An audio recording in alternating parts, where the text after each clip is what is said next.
Many a man claims to have unfailing love, but a faithful man who can find. Amen? Sa madaling salita, sabi diyan, maraming tao or maraming, lalo sa mga lalaki, maraming lalaki ang magsasabi ng wagas ng pag-ibig. Pero, sabi diyan, ang makahanap, ang lalaking faithful, sino daw ang makakahanap? Amen? Amen ba? Mga lalaki, totoo ba yun? Alam niyo po, sa mga lalaki, talagang isa to sa struggle ng mga lalaki, ano? Yung pagiging faithful at pagiging loyal. Aminin niyo yan o hindi, yan ang totoo. Kasi yan talaga, sinulat ng Bible. Alam niyo ba kung sino nagsulat ng Proverbs? Si King Solomon, isa sa pinakamatalinong tao. At si King Solomon, ang asawa niya, 1,000. Kaya pala nasulat. 1,000! Pero yun mo naman, ha? 1,000 asawa niya, di ba? And ang pinakang problema niya sa babae, ang pinakang problema niya sa kanya, yung pagiging faithful. Amen? Amen ba? Kaya sa mga lalaki, talagang struggle to ng mga lalaki. Amen? Minsan kahit may yung sa mga naglalakad kayo, may dumaang magandang babae, parang naano ka, di ba? Mga ganun. And kahit sa mga babae, ganun din. Nag-struggle tayo. Amen ba? Kasi sulat sa Bible yan. Kaya kailangan natin na ma-develop yung loyalty na meron tayo, lalong-lalo na sa Panginoon. Amen? Kasi kung sa tao mahirap na gawin, lalo na sa Panginoon. Sabi ng Bible,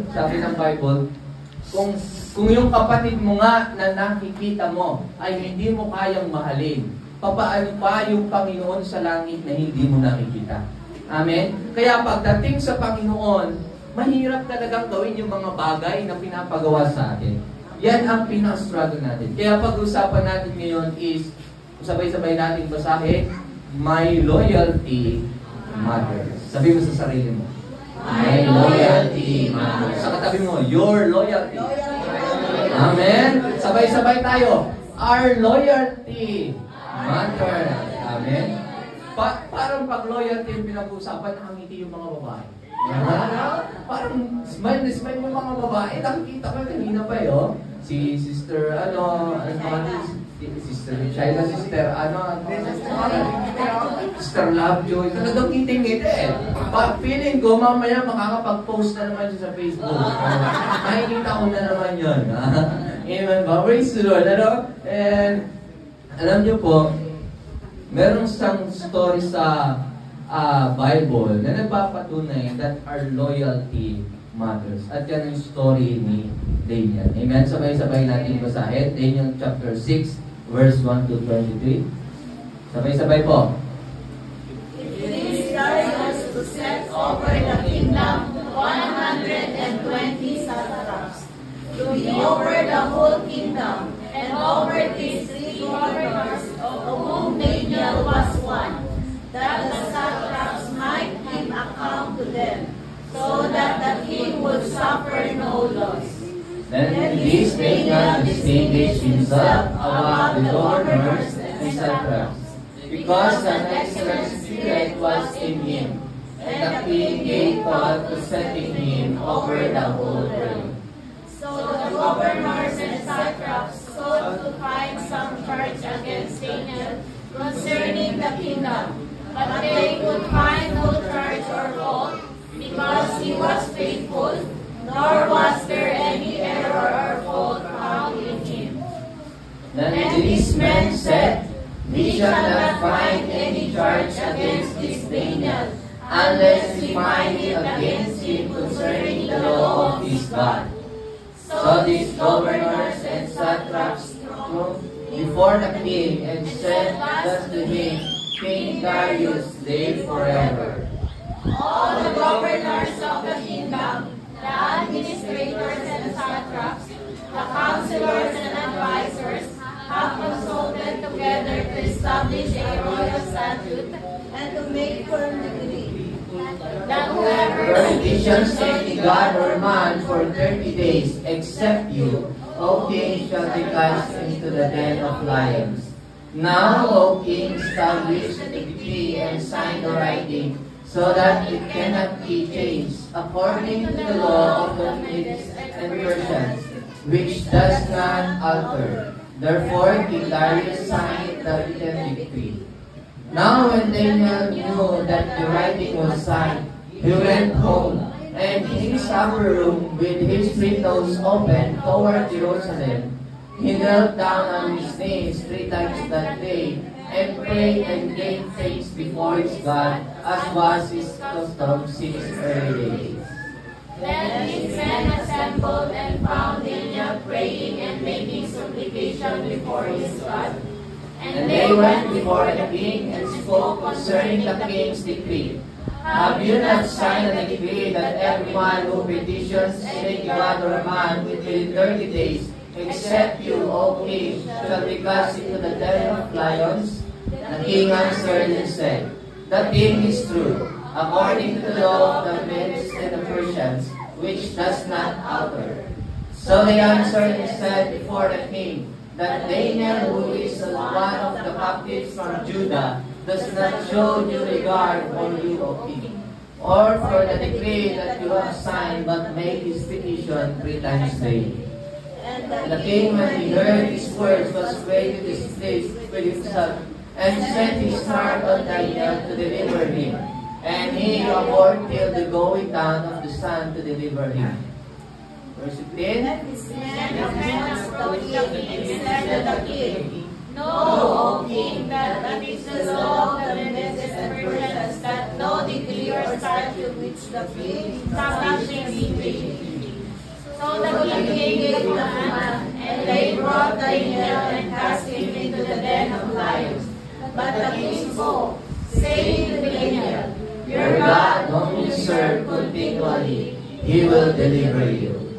Then a stone was brought and laid on the mouth of the den, and the king sealed it with his own sign and the sign of his doors, that the purpose concerning Daniel might not be changed.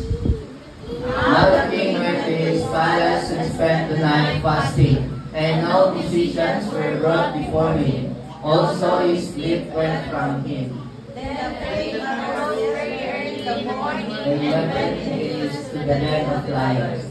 And when he came to the den, he cried out with a lamenting voice to Daniel. The king spoke, saying to Daniel, Daniel, servant of the living God, has your God, whom you serve continually, been able to deliver you from the lions? Then Daniel said to the king, O king, live forever. My God sent his angel and shut the lions' mouths, so that they have not hurt me, because I was found innocent before him. And also, O king, I have done no wrong before you.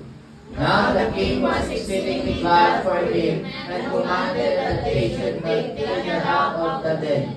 So Daniel was taken out of the den, and no injury whatever was found on him, because he believed in his God. Tayo na lang, Lord, salamat sa iyong mga salita, Panginoon. I pray that your revelation, Panginoon, ay ma-receive ng bawat isa. Gamitin mo ang instrumento, Panginoon, para sa mensahe mo ngayong umaga. Lord, we praise you and we honor you in Jesus' name. Amen. Amen. So, yung story po na yan is si Daniel. Dahil si Daniel po ay isang faithful man. Talagang loyal siya sa Panginoon. Itong mga kasama niya sa trabaho, kasi si King Darius ay pumili siya ng mga governors, mga taong mamumuno sa mga rehiyon. And merong 3 napili na pinakamataas, si Daniel ang isa. At yung dalawa, dahil yung dalawa ay parang nagsiselos sila kay Daniel kasi si Daniel ay sobrang faithful. Kasi ang sabi ni King Darius, kasi nakita ni King Darius na mabuti si Daniel, and tapat siya, loyal siya sa Panginoon, ay inisip ni King Darius na ibigay sa kanya, pamahalaan niya ang buong syudad, si Daniel. Kaya itong dalawang kasama niya na satraps ay nakaisip ng na masamang paraan para sirain ang buhay ni Daniel. But sabi kung babasahin natin sa bandang unahan, wala silang makita na pwedeng ibato na kamalian ni Daniel kasi mabuting tao talaga si Daniel. Loyal siya, faithful siya sa Panginoon, and talagang nagtatrabaho siya ng maayos. Ano po? And yan ang story. Tapos ang ginawa ng mga ng mga satraps, ang ginawa nilang paraan is sirain si Daniel sa pamamagitan ng pananalangin. Kasi si Daniel po ay committed talaga siya sa Panginoon na siya ay mananalangin 3 times a day. Araw-araw niya po yung ginagawa. Prior to that, talagang mahilig siyang manalangin. And sobrang loyal niya talaga sa Panginoon. Ano? Tapos, sabi ng mga satraps, sirain natin sa pamamagitan ng prayer. Magpasign tayo ng decree kay King Darius na sa loob ng 30 days, walang dapat na manalangin sa ibang Diyos, kundi kay King Darius lang. Grabe talaga sa Old Testament. Pwede kang manalangin sa hari. Amen? Grabe yung idolatry na meron sa Old Testament. And si King Darius ay nag-sign siya ng decree na walang mananalangin sa ibang Diyos. But nung nalaman ni Daniel na sign na yung written decree, anong ginawa ni Daniel? Bumalik siya sa kanyang bahay, sa katulad ng ginagawa niya dati. Lumuhod siya, binuksan niya yung bintana na nakaharap sa Jerusalem at nanalangin siya 3 times a day. At hindi niya alam, yung mga satraps pala binabantayan siya. Ano?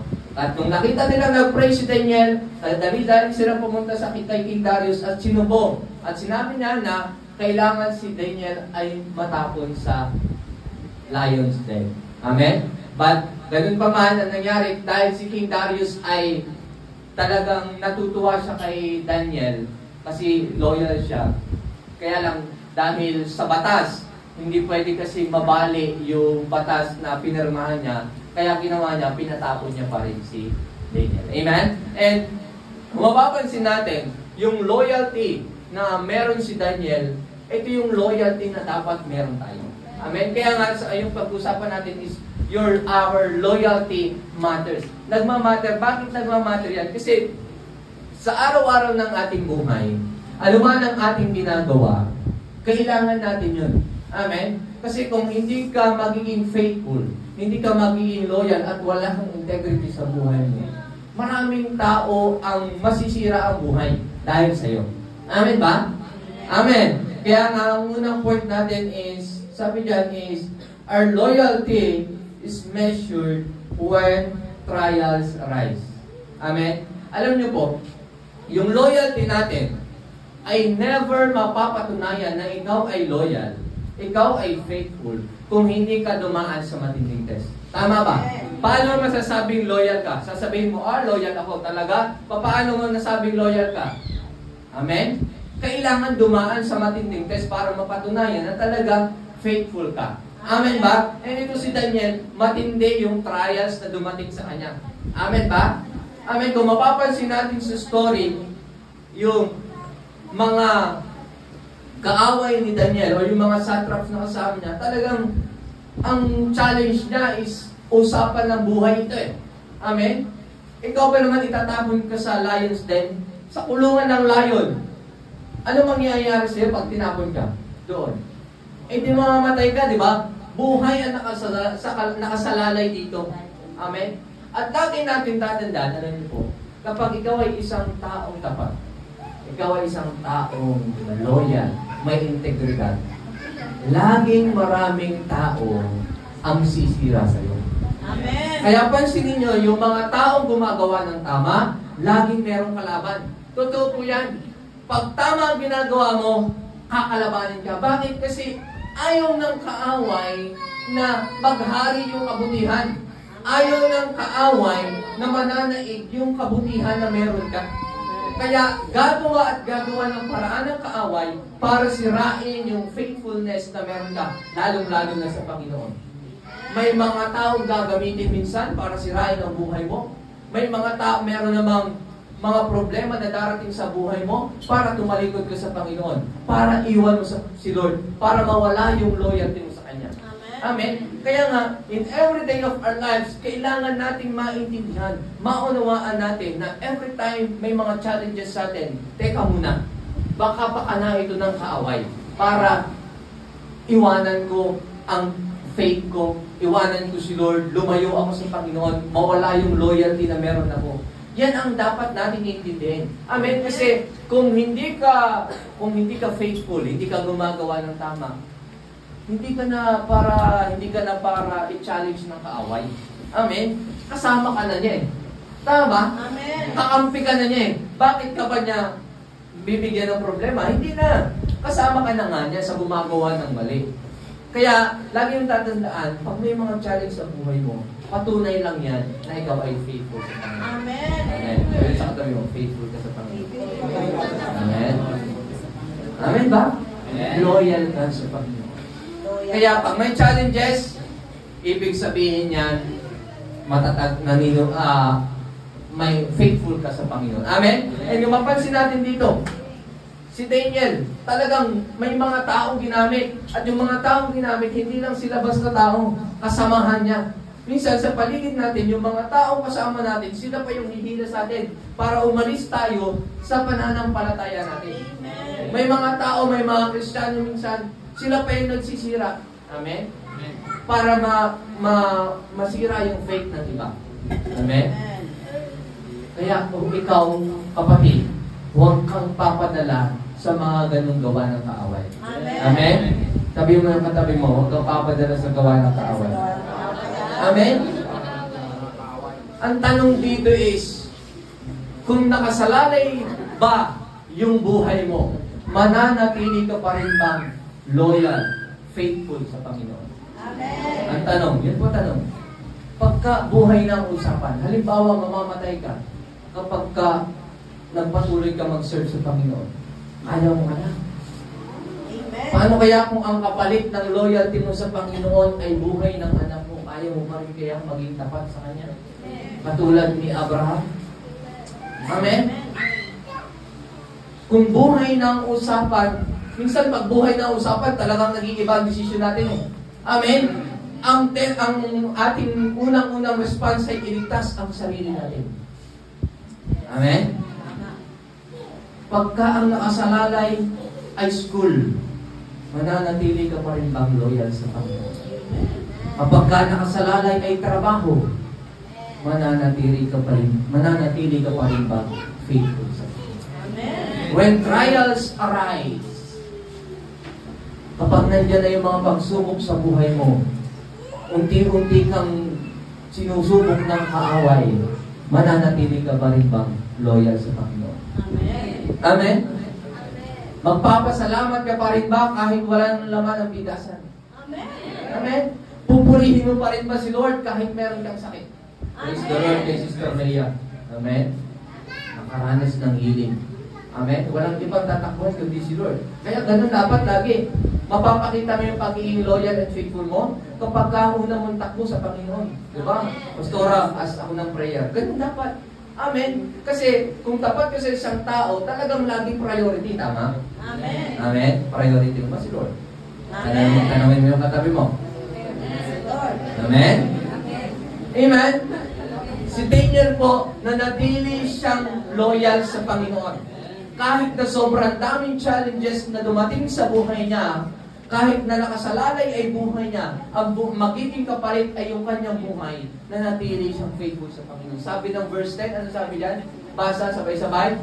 Now when Daniel knew that the writing was signed, he went home, and in his upper room, with his windows open toward Jerusalem, he knelt down on his knees 3 times a day, and prayed and gave thanks before his God, as was his custom since early days. Amen? Malinaw ang sinasabi ng Bible.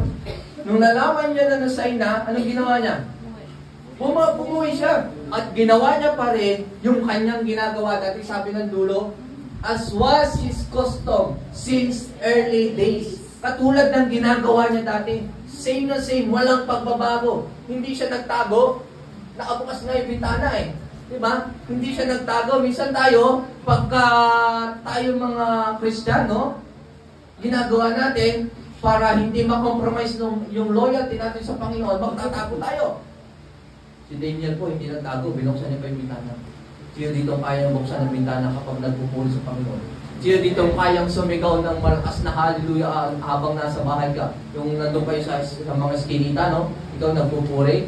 Rinig na rinig yung boses mo. Kahit sintonado, kaya mo ba gawin yun? Amen. Amen. Pag nasa sinar ka, di ba? Amen. Kahit sumisigaw ng kapitbahay. Uy. Amen ba? Amen. Mananatili ka pa rin bang loyal?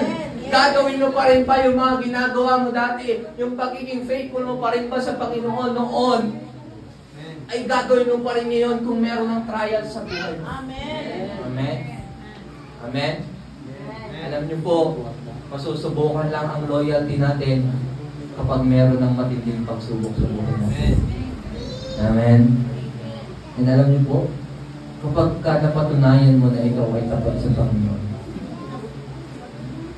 we bless the Lord. Amen? Kaya our loyalty is measured when trials rise. Number 2 thing is, our loyalty must be evident. Kailangan nakikita. Sabi ng verse 16 to 18, ano sabi diyan? So the king gave the command, and they brought Daniel and cast him into the den of lions. But the king spoke, saying to Daniel, your God, whom you serve continually, He will deliver you. Sa ibang version po yan, ang sabi ni King Daniel, ni King Darius, sabi niya, ang iyong Diyos na tapat mong pinaglilingkuran. Si King Darius, alam niya sa sarili niya na si Daniel ay naging tapat sa kanyang Panginoon.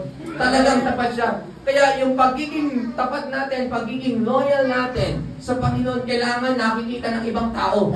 Anong ibig sabihin? Sa madaling salita, meron kang magandang testimony sa mga tao sa paligid mo. Amen. Amen. Hindi yung pag nakita ka itong taong to, ang pangit na ugali. Pangit na ang mukha, pangit pa ang ugali.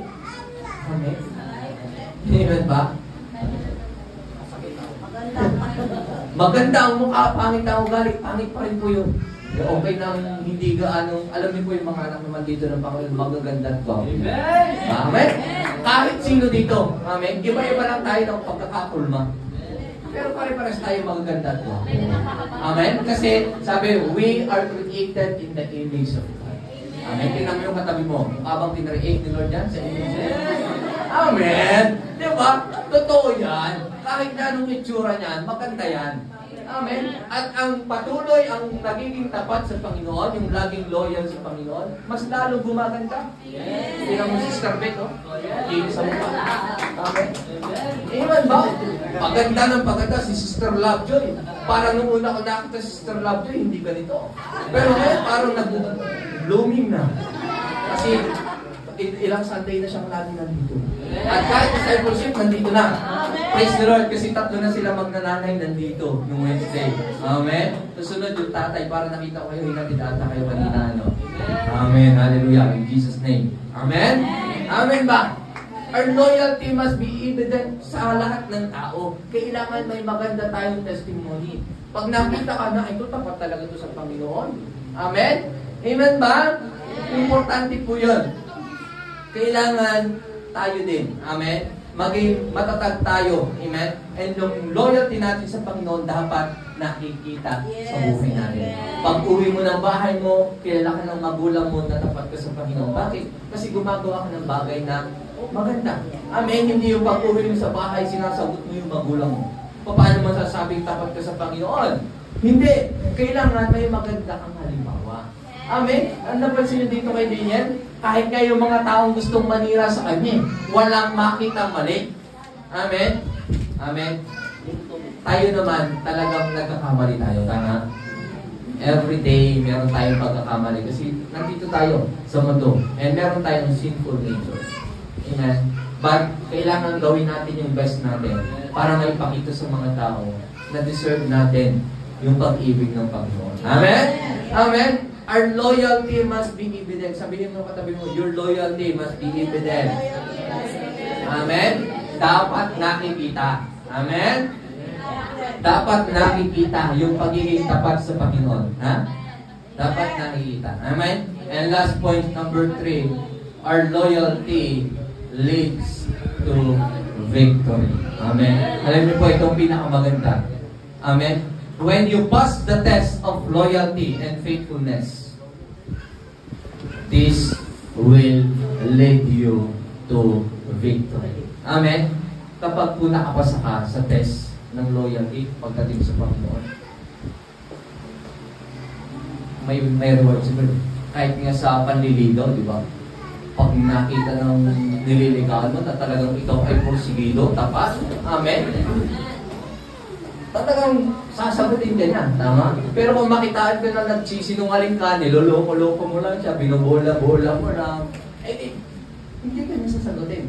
Ganun din sa Panginoon. Amen? Kung makapasa ka sa loyalty na meron ka, doon darating ang blessing.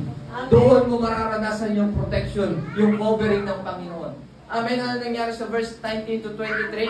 Nung pagbalik ni King Darius, sabi niya, Daniel, niligtas ka ba ng Diyos mo? Anong sagot ni Daniel? Opo, mahal na hari. Niligtas ako ng Diyos ko at sinarado niya yung mga bibig ng leon.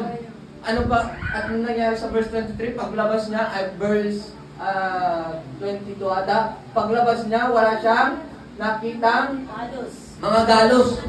Amen. Ikaw nilagay ka sa kulungan ng leon, walang nangyaring galos sa iyo. Bakit? Kasi nanatili kang tapat sa Panginoon. Amen. Kaya kahit na anong lagay sa iyo ng kaaway sa mga kulungan na kayang saktan ka, sirain ka, pag ikaw ay nananatili tapat sa Panginoon, hindi ka maano. Amen. Protected ka, covered ka ng blood ng Panginoon, basta manatili kang tapat sa Kanya. Amen. Amen. Anumang laban, anumang hamon sa buhay ang iyong kaharapin, basta tapat ka sa Panginoon, ililigtas mo.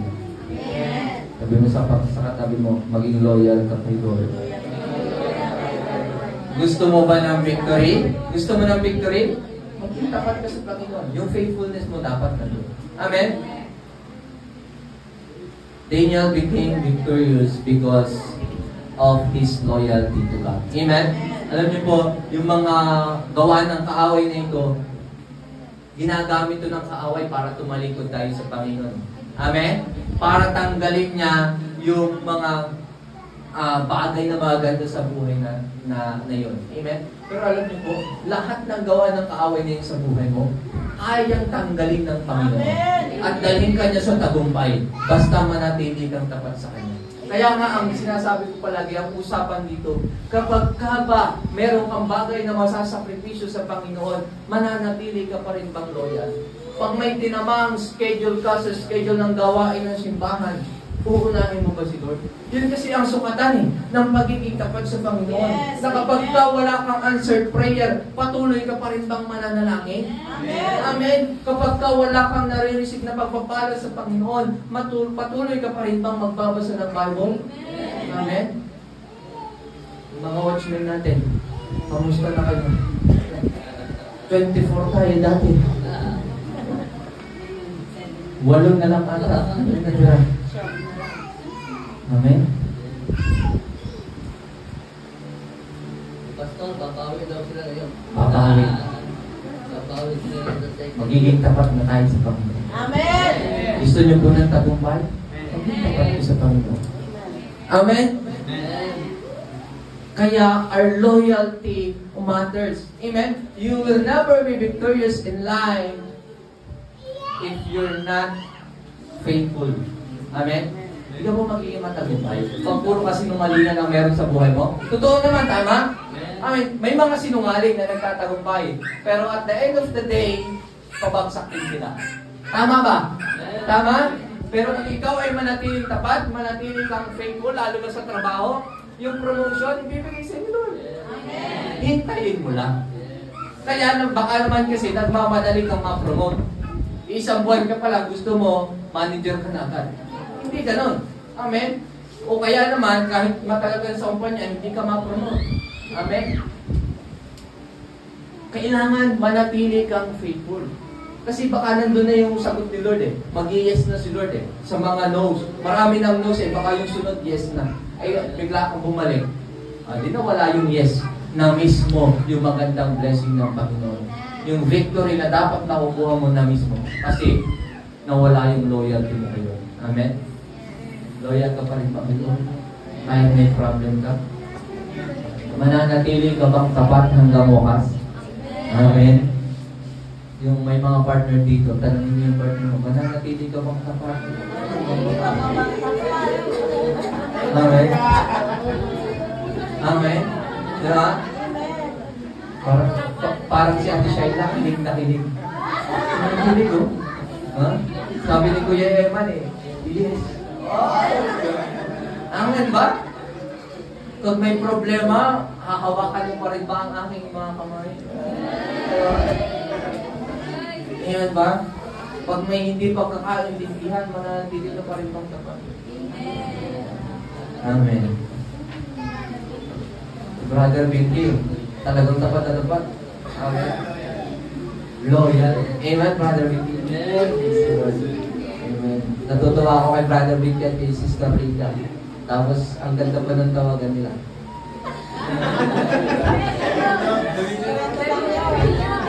Ito pala yun. Ayun na po, umanam. Medyo kinikilig ako pag narinig ko sila.